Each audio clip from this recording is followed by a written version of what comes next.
You mentioned 1000 BC China. That sounds absolutely fascinating.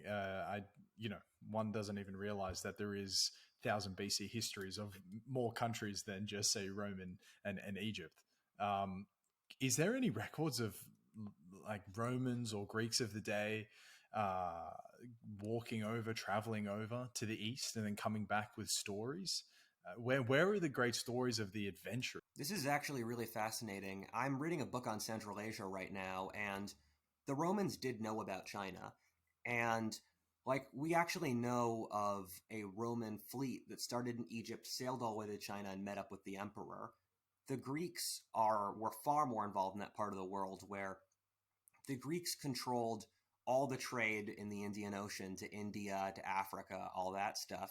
At the same time, a lot of people don't know this, there was a Greek kingdom in Afghanistan, and it was Greek What speaking. year? They had temples. Sorry? What year? Um, Like what date are we 300 looking BC at? to 150 BC. Okay. Yeah.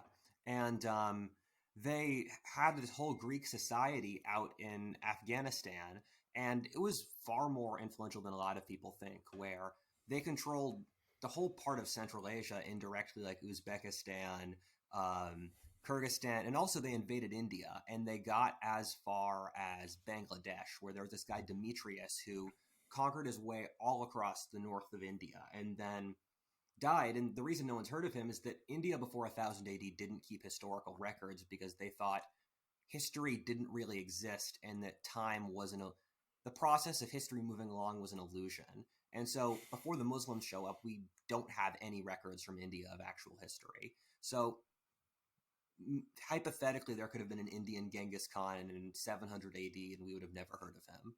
Man, Well, how we probably how would have, but we know a yeah, lot less about him than we'd really want to. but how exciting is that possibility? Yeah, that's Just the something other I think a day. lot. No, go on, go on. That's something I think a lot about. Where there's so much stuff in history where once you a lot of people view history as a single, you get their history of the world and it's a single narrative that starts with the Mesopotamians and then you get more of the Romans, a little bit on China. But until you really get into history, you don't realize how just crazy stuff was happening that you never hear about. And I just made my video on the genetics of prehistory, and there Hmm. were massive wars and invasions and that stuff in the Bronze Age that we have absolutely no record of. Yeah. A great example is the Toblins Battle, which we discovered this giant Bronze Age battle from 1500 BC in North Germany with 4 or 5 different armies fighting each other, and we had absolutely no record that any of these countries existed. It's crazy, isn't it? Some of the thrilling adventures that would have taken place that we have no record of. I was just recently, just the other day, did a podcast with a guy called Scott Rank, who's written a number Yeah, of historical books. Maybe you'd be familiar with him, actually. He writes under the pseudonym Michael Rank. But one of them yeah, was the 10 Greatest Explorers and Adventurers of All Time. And yeah, they all were European, Arabic, or Asian. And they all sort of came from the Middle Ages. And I was like, that's a, and then the age of exploration. So the Middle Ages, the age of exploration. And I was yeah. thinking, and I asked him that it's obviously a consequence of record keeping that we don't have the amazing accounts like you just told, or the ancient Egyptian who made his way up to Yeah. Scandinavia and then back, for example, or the Aboriginal who managed to walk through Indonesia up to China and return. Like we don't have these Yeah. amazing stories because of the lack of record keeping. Just imagine, maybe it was in the Library of Alexandria, who knows? But just imagine some of the amazing, truly inspiring travel adventures and exploration that There we just don't know about. are a couple absolutely incredible ones that we do know about, however.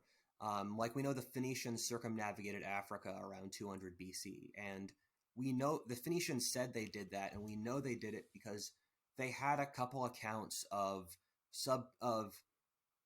southern Africa that there's no way they would have known about if they hadn't actually been there.